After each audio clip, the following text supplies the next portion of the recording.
Lu pernah nggak mikir kayak gini? Kenapa ya orang miskin itu susah banget jadi kaya? Kenapa ada orang yang lahir di kondisi sulit, besar di kondisi sulit, dan akhirnya tetap jadi hidup di kondisi yang sama? Bahkan kadang sampai ke anak-anaknya juga seolah-olah kemiskinan ini kayak diwariskan gitu. Dan yang bikin bingung, banyak dari mereka sebenarnya kerja keras, capek, banting tulang, kerja dari pagi sampai malam, tapi tetap nggak kemana-mana. Kenapa bisa begitu ya?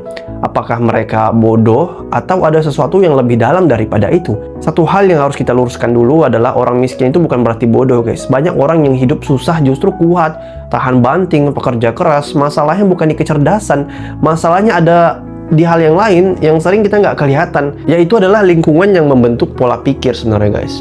Dan gua rasa itu adalah lingkungan, guys. Lingkungan itu yang membentuk pola pikir. Coba lu bayangkan, kalau dari kecil lu hidup di lingkungan yang isinya orang-orang yang juga susah, orang-orang yang fokusnya cuma buat bertahan hidup aja, orang-orang yang nggak pernah ngomongin peluang, maka yang lu pelajari dari kecil adalah coba cara bertahan gitu, bukan cara berkembang. Lu belajar gimana caranya cukup hari ini, gimana caranya nggak kelaparan, gimana caranya survive, bukan gimana caranya bangun aset, gimana cara investasi, gimana cara naik level. Lingkungan itu pelan-pelan membentuk cara berpikir, dan cara berpikir menentukan arah hidup. Jadi fokus ke jangka pendek rata-rata mereka itu kan. Orang yang hidup dalam tekanan ekonomi biasanya fokus satu hal, yaitu hari ini, bukan besok, bukan 5 tahun ke depan, tapi hari ini. Karena bagi mereka yang paling penting itu adalah makan dulu hari ini. Yang penting bayar kebutuhan sekarang dulu.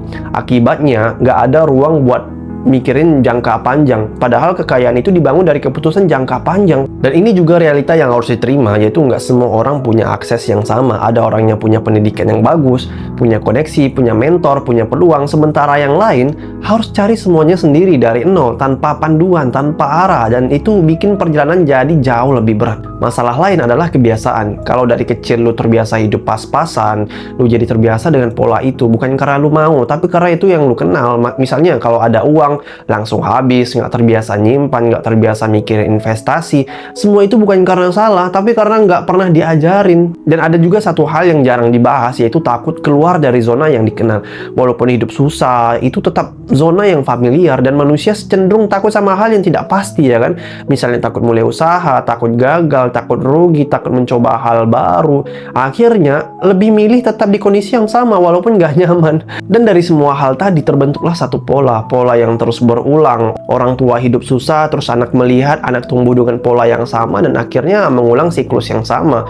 Bukan karena nggak mau berubah, tapi karena nggak tahu caranya. Semua yang gue jelasin tadi bukan berarti orang miskin nggak bisa jadi kaya, ya bisa, sangat bisa. Tapi jalannya memang lebih berat, lebih panjang, dan butuh kesadaran yang lebih besar. Titik baliknya adalah di kesadaran. Perubahan biasanya dimulai dari satu hal, yaitu sadar. Sadar kalau pola hidup selama ini perlu diubah. Sadar kalau lingkungan punya pengaruh. Sadar kalau kebiasaan harus diganti, dan sadar kalau masa depan bisa berbeda. Jadi kalau lu bertanya, kenapa orang miskin susah jadi kaya? Jawabannya bukan karena mereka bodoh, tapi karena lingkungan, pola pikir, kebiasaan, dan akses yang membentuk jalan hidup mereka. Dan yang paling penting, karena perubahan itu tidak mudah, ya kan? Tapi bukan berarti tidak mungkin. Karena setiap perubahan besar selalu dimulai dari satu keputusan kecil untuk berhenti mengulang pola yang sama dan mulai jalan ke arah yang berbeda.